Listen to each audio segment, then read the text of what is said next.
Well, hi again, everybody, and welcome again to another edition of Coffee with Craig. I'm your host, Craig Hamilton Parker. I'm a psychic medium.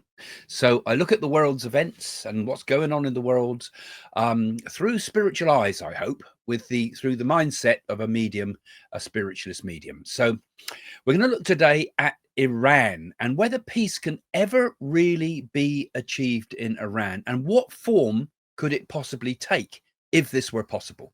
I'll make a few predictions about this. I'll give you some of my insights, give you some of my opinions too. Sorry, guys. And hopefully you'll join in and enjoy putting your ideas into the comments too. So here we go again. Welcome to Coffee with Craig.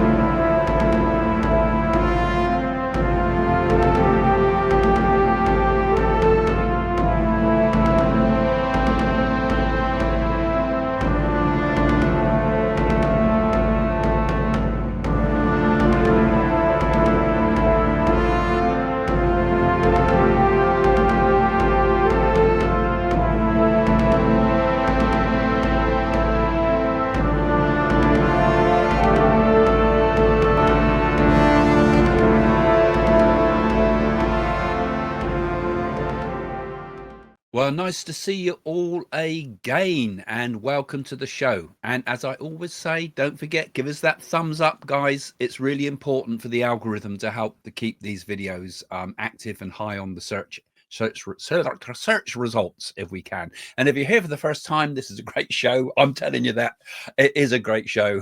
Please do follow us and add your comments at some point, because we've got a forum going around these videos too, with lots of opinions. Some you might not like, some you might love, but let's get the debate going. Let's think about the things that are happening in the world. So we've just had the news that there's been a peace deal with Iran, between Iran and Israel, brokered by Donald Trump, which within hours is fallen to pieces again. And I'm not surprised, and I don't expect most people are surprised, because even with the best will in the world, it is extremely difficult to change this situation that's been around for centuries, really. And I've made some predictions already about all the things I feel are going to happen between Iran and Iraq, and I still hold with all of those that I've said so far, and they do seem to be unfolding. But I'll outline some more thoughts about some of the things as well, and some of the things for the immediate future as well, because right now, why would anybody really want peace? I mean, obviously, we all want peace. The world wants peace, but we can't find peace unless there's a proper solution for it. I mean, if you look at it first of all from Israel's point of view, Israel at the moment can hit Iran with absolute impunity because they've knocked down all the defenses that are there. So why stop now?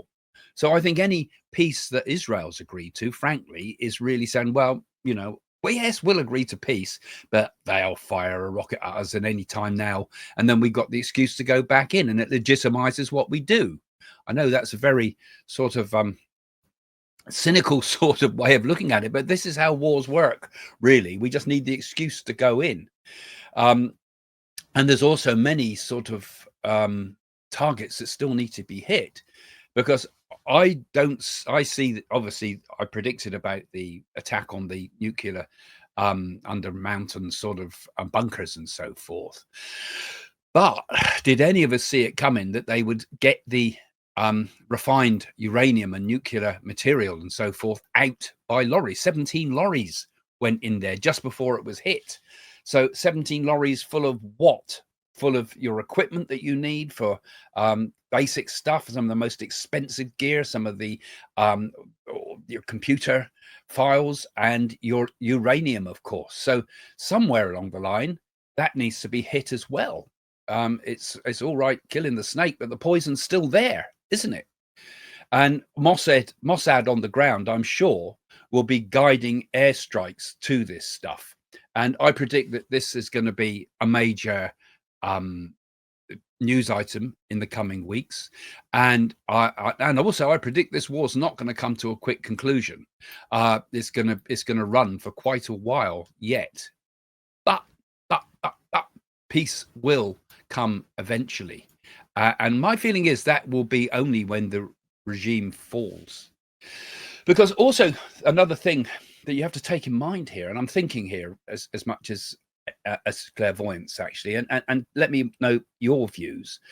I don't think it can be, you can't get a complete ceasefire, because what Iran has done, and foolishly really, is they've given, it's like going to a party and given weapons and knives to all the worst people you can find. Really, they've given them, they've given all missiles and things to all these proxy people like Hezbollah, people like Hamas, people like the Houthis, who've gone very quiet at the moment, strangely enough, but they're all there with their rockets ready to fire again. And does a proxy strike count as the end of a ceasefire? Because you're going to get people lumping these things into Iran. You've got one of these missiles, you're not going to keep it in your attic, are you? You're going to fire it eventually. So I don't think we can stop Iran's war, because Iran can't actually stop it themselves, even with goodwill. But I don't think there's a lot of that with it, frankly. But we'll come to that in a moment. So if you're going to give all these missiles to terrorists and extremists and complete nutcases, really, you're not going to get peace. Now, Trump tried to settle it all down. And strangely enough, the night before this happened, I had a dream of Trump, or should I say a nightmare? I mean, I don't know how you would approach this, but I sometimes dream about things that sometimes I'm never quite sure if they're prophetic dreams or they're my own unconscious mind working, but some of them have proved to be true. But I dreamed Trump, I was around a table with Trump, and there was a whole load of us doing a business deal for some reason. And Trump came up to me and handed me a check. And I thought, oh, that's good. Yes, I'll have that. Thank you very much. And I looked at it. And I thought, oh, all right. Thank you. It wasn't a great deal of money, but it seemed to me in the dream to be symbolic of that's recognition in a way. Now, I'm not saying Trump recognizes me personally. I'm sure he doesn't. But the fact is, it seemed to be symbolic of some sort. And then we get this idea of a peace deal. And I think, oh, was that something to do with the dream? But then I wondered what it could mean. Could it possibly mean that there's maybe a way that there's a financial deal thrown in somewhere along the line? A bit like the way Trump went into Gaza and said, and to the consternation of many, but he said, oh, what, we can make great real estate here. Look at all this property. Look at this frontline properties we could build here on the seashore. We could turn Gaza into the next Riviera, the French Riviera. He said the very similar thing, didn't he, to Kim Jong-un, and said, look at all this wonderful real estate here. Think what you could do with it. And it took his imagination for a while. Maybe he's going to try to offer some financial incentive. I don't think it would quite be tourism and hotels, and hopefully not casinos, because they don't seem to do a very good job with them. But the financial deal of some sort. Is there some incentive that he will offer? Or is this a dream perhaps about NATO must pay? Because we're going to be seeing that coming up very shortly soon. But perhaps it's a key. Perhaps it's something that we might see in the coming weeks, something to do with an incentive of some sort. Perhaps we can do a deal with your oil. Perhaps we can cut China out the equation. I don't know. There's the oil thing's going to be very important. In fact, I did also see, this was another thing I saw. Now, I know Israel's going in at the moment, hitting legitimate targets such as military bases and rocket installations and the rest of it. I saw refineries on fire too. And so that would suggest to me that there's an escalation in the war in Iran. Who's going to be hitting these refineries? Let's face it, it would kind of be in the interest of America in many respects, because when the oil comes out of the Straits of Hormuz and so forth, it tends to turn towards China now rather than turn to America. So that is fueling the Chinese economy, not just its fuel, but its plastics and everything like that. So if that was cut off, would that help the American economy gain dominance over the Chinese economy? They often say with these things, follow the money, don't they? And there seems to be a certain suggestion in that something could happen there, I feel. So I don't think that's going to help much. And I saw a US aircraft carrier hit. Now, that would take one hell of a lot of doing to hit an American aircraft carrier with a missile of some sort. There was a pretty old, almost redundant aircraft carrier sent out there, I believe. Could it be that one? Perhaps there's a vulnerable craft out there that's not quite geared up fully to being attacked by a barrage of missiles. Or could it have been some subterfuge of some sort, something smuggled in, or a bomb put nearby that knocks it out? So we something like that. I felt as if it's not, I don't think I'm seeing an aircraft carrier sinking. It might be an attack on one, but could this also trigger more conflicts ahead? So what I'm predicting at the moment is not much about peace, is it? But could there be peace in the long run? We had that attack just after the peace deal was made, where Beersheba, 30 minutes before Beersheba had been to Beersheba. But then something much more happened, then something else happened after that. You're not going to stop them lugging the bombs over. It's like naughty boys lugging stones over the fence, isn't it? If you've got the wrong people, you're never going to stop them. You have to stop them by force. And just one other thing, while I'm going with what I feel is going to be kind of, unfortunately, an escalation of problems. I can't see it settling down. I just see it. It'll be peace, still fight, peace, still fight, peace, still fight. It's like Israel has got to finish the job, but they're doing it in stages, and they're looking for excuses every time so they can say it wasn't my fault. They threw a missile at us. All we're doing is retaliating. I mean, both sides are to blame in any conflict, and that's a concern for me. Also, I have concerns about Putin as well, because he's sitting back watching all this going on, probably pretty scared about a lot of it too. How far can we test Trump, really? How much leverage do I have over him? And because he does have a certain amount of leverage over Trump, I think, because Trump secretly admires his strongman image. In some ways, he feels he can do deals with the guy, but I think he's misguided with that, frankly. But could Putin be putting this time that's going on now to use somehow? I see an escalation in the war in Ukraine. And do you remember I mentioned a few videos back, it was now, I remember seeing that when the strikes happened on Iran, I felt as if there was also something going on a bit nuclear-ish in Ukraine. And by that, nuclear-ish sounds a bad way of putting it, but I felt as if in Ukraine there might be a hit on the power station, the nuclear power station, something going on there, like we're testing the waters. From Putin's point of view, all these big leaders, right? The last thing with any of them is they don't like to lose face. Putin's kind of lost a bit of face over things. He doesn't look quite as strong when you see an aggressive America in the background there. And already Russia's lost Syria. I mean, not completely, but it's lost its grip on Syria, which collapsed. Now it's going to lose its grip on Iran. It's going to lose its grip on the whole Middle East. And Iran has been, the good boy. It's been supplying all the drones for Ukraine. So I'm seeing an escalation, a push, while America's distracted there. So I do feel there will ultimately be peace, and I'll come to that in a moment, because I want to also address the son of the Shah of Iran, the previous Shah of Iran. I want to, he was deposed, was it in 1979? Wasn't he the Shah of Iran? But there's the Reza Pahlavi I want to talk about in a moment too, because I feel he's going to play a significant role in the way ahead. But let's just look at some more of it first before I move on to those potential peace things that will come in the future.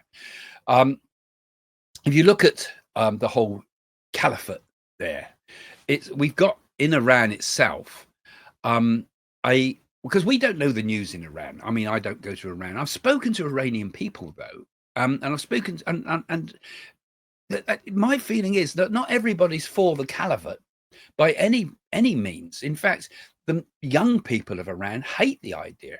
There's a real strong urge towards a more modern nation state, and that is simmering under the surface. And Trump is hoping that those people will rise up. Israel's hoping the same thing. They've been openly saying, "Come on, guys, rise up."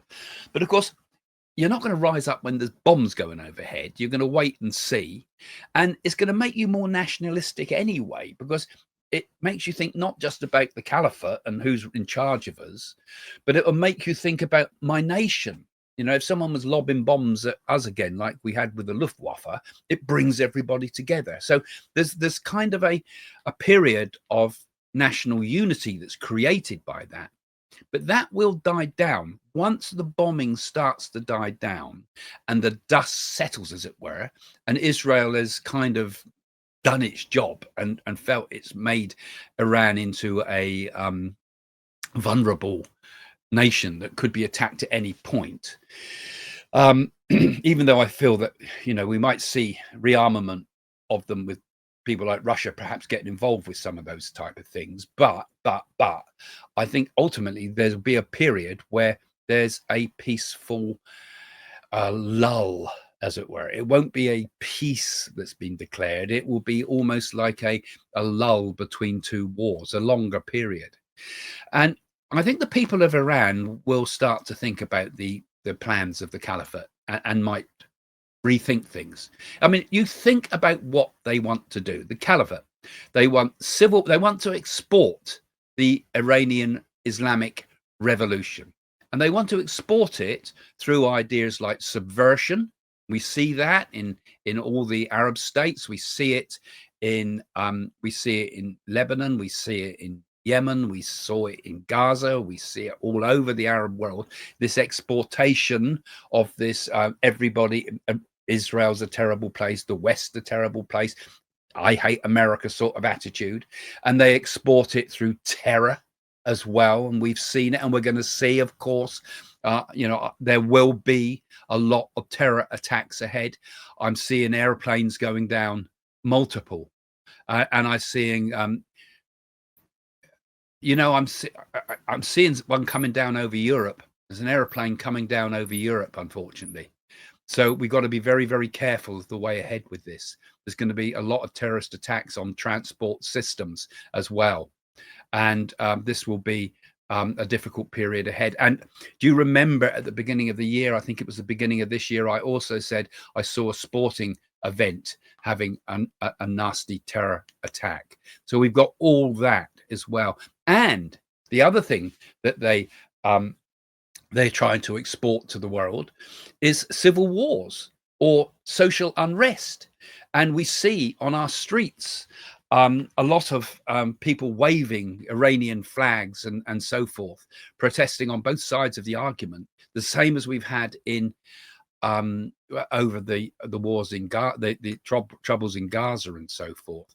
On our streets and in the streets of America, the streets of Britain, the streets of Europe, we're seeing all this going on, and some of it completely and stupid and misguided. People like Greta Thunberg, who is such an idiocy at these times of where we really have to be thoughtful about what is going on in the world. We're seeing on the one hand a kind of a game of chess being played on the world's environment of warfare. It takes no account of human emotions. It purely is a strategy. I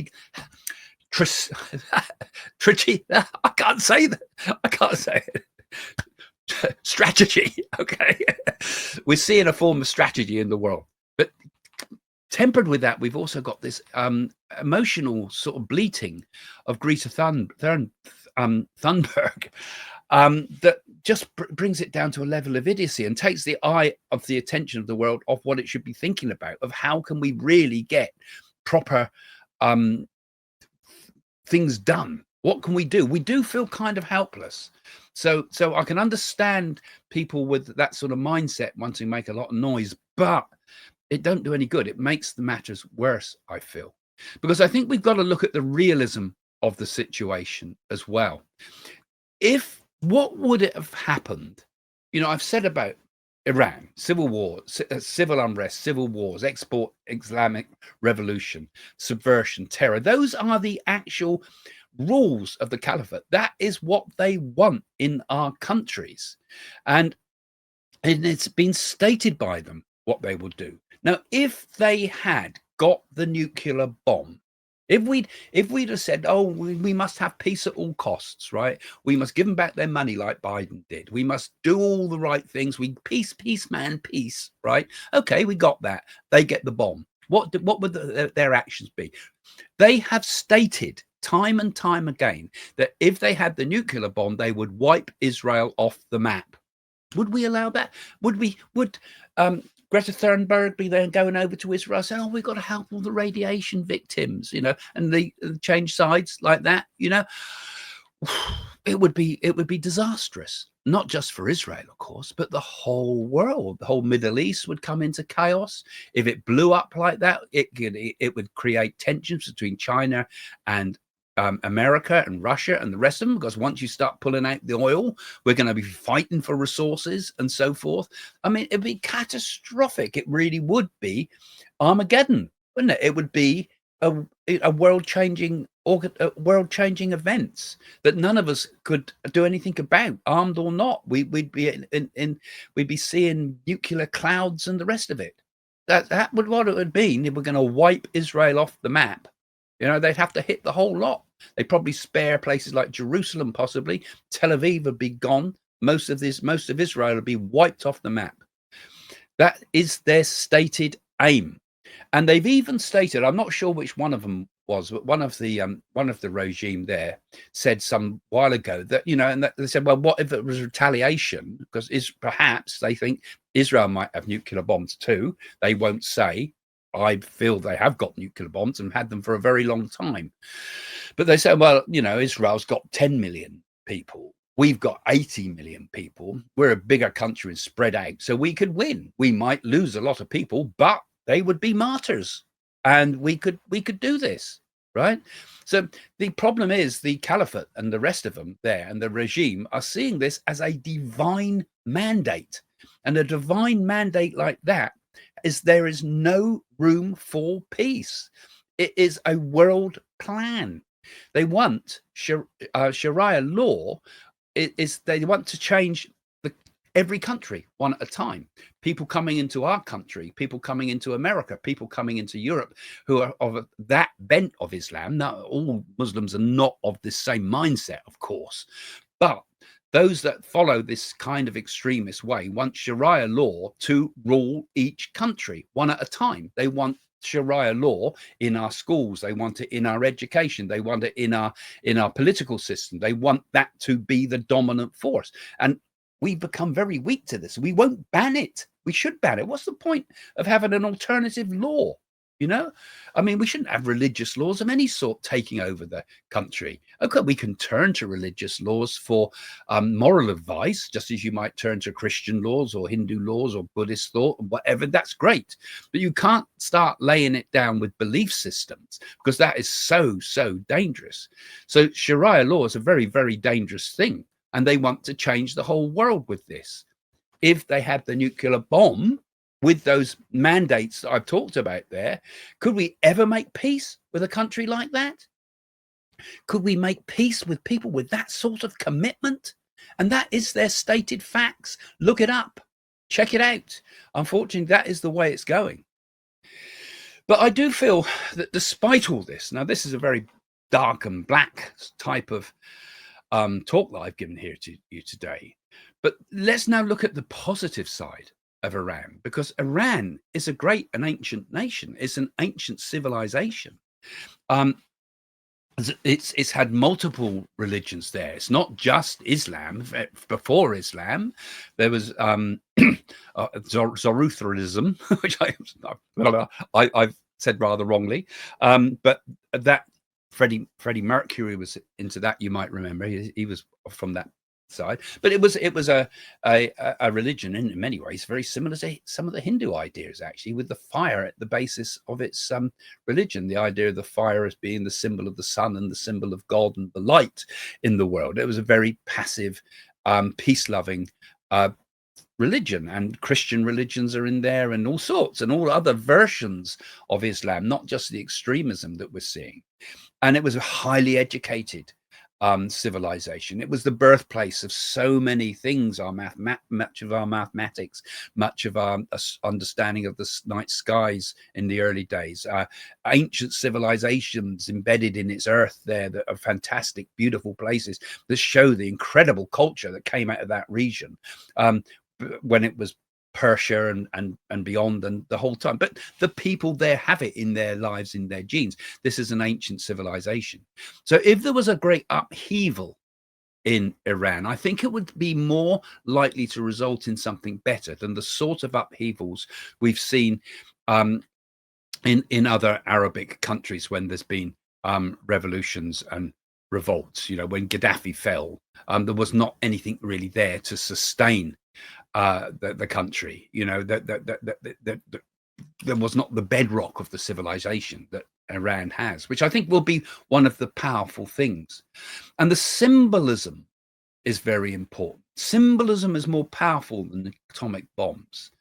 And they have in their the son of the Shah, who was exiled in 1979, quite an interesting man. And I feel that this is going to be very important to the future peace in Iran, because Iran will only find true peace when there is regime change. Now, I'm not saying, you know, I'm not shouting we must have war and we must have regime change, but I think although Trump and Israel are being very optimistic and thinking that the people will rise up just like that, I think in time they will.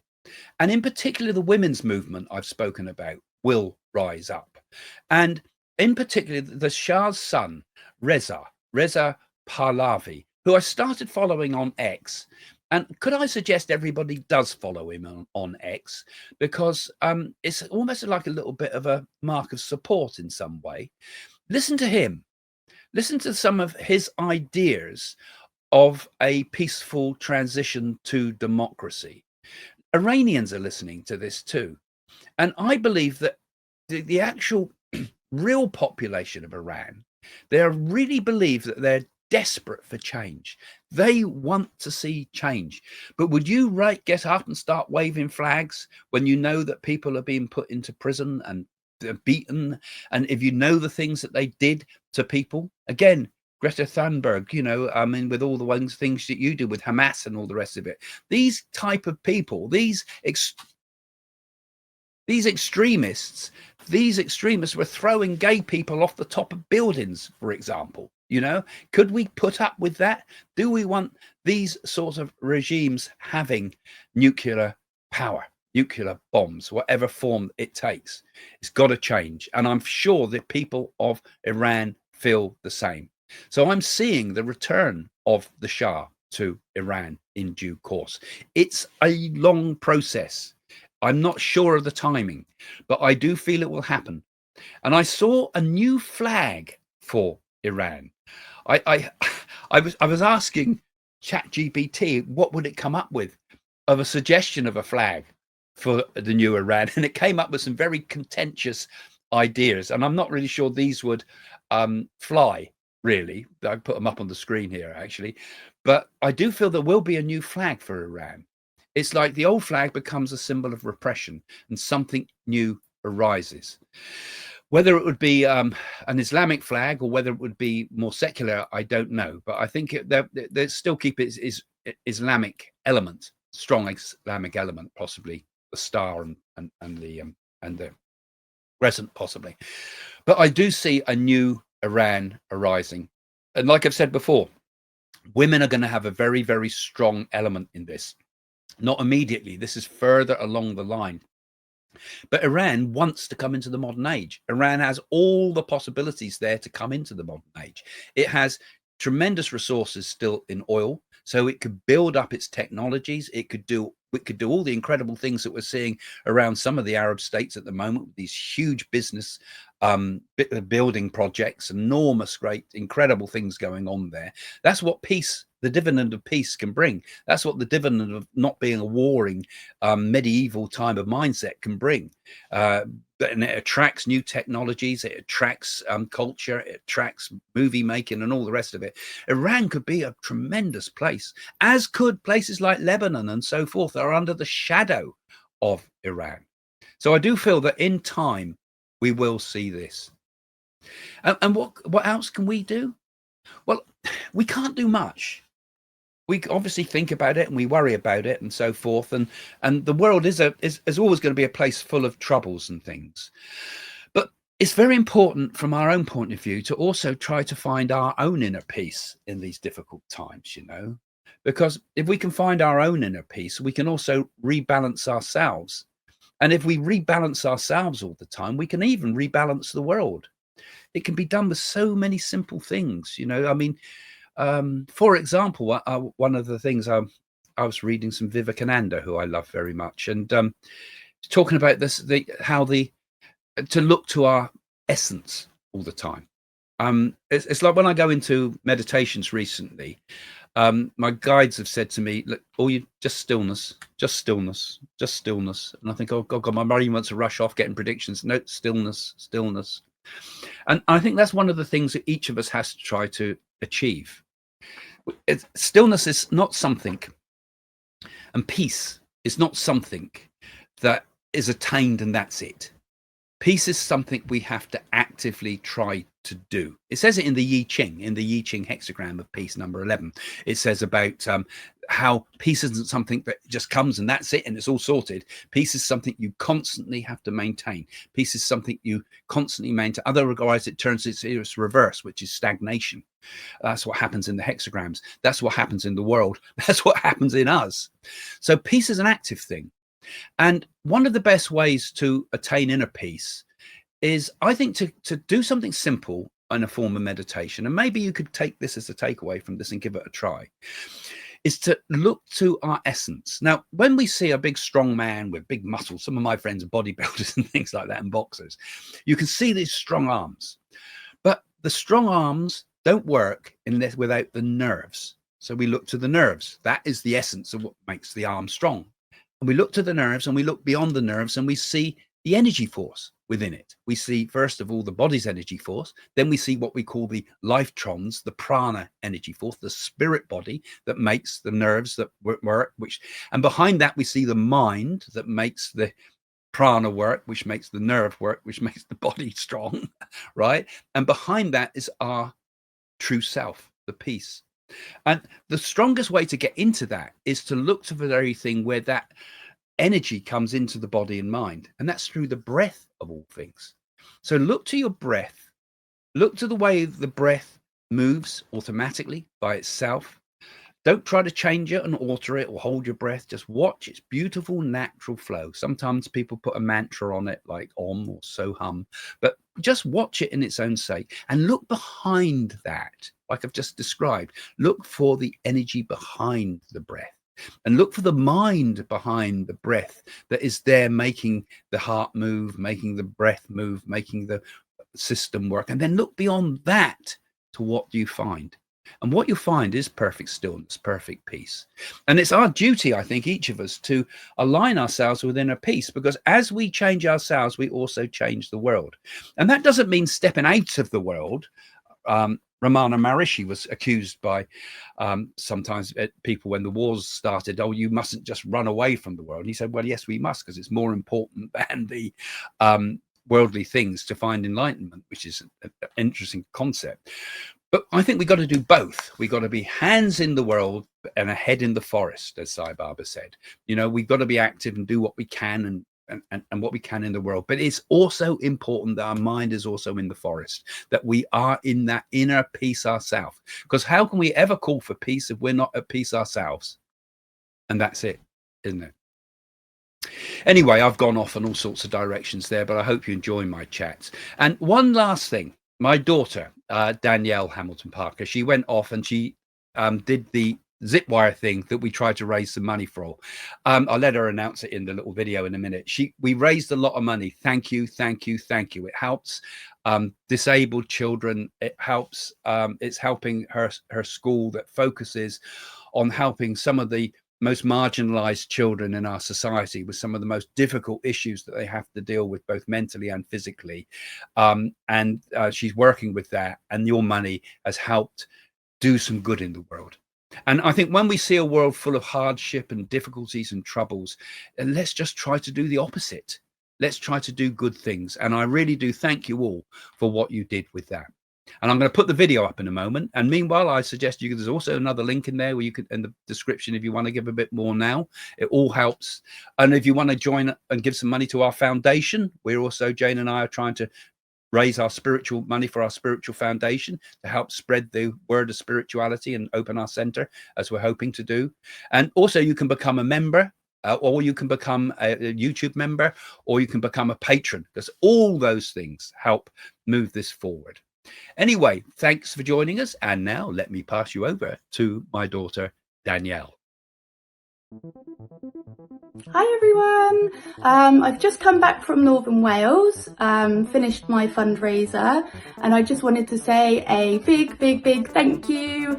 It was a brilliant outcome. The experience was fantastic, and there's been quite a bit of money raised, which I'm so thankful for.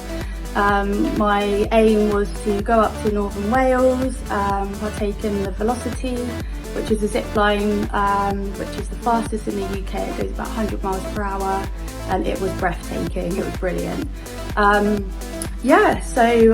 Wheels and Opportunity Group are a charity based in Hedge End, been going since 1988, and they support children with additional needs and disabilities and their families. With the money raised, it will be used on resources, support for the children and their families, training for staff, and it's just going to make a big impact. So I just want to say thank you. Oh, it's brilliant. It's a really good outcome. So there were 42 donators. Donations are still coming in, which is brilliant. Big and small, some very generous donations. We've had like donations from £1 all the way up to £500, but every single donation is going to have a big impact. So I just want to say thank you. We have raised £1,621, which is fantastic. It's really going to help. So thank you everyone. Bye.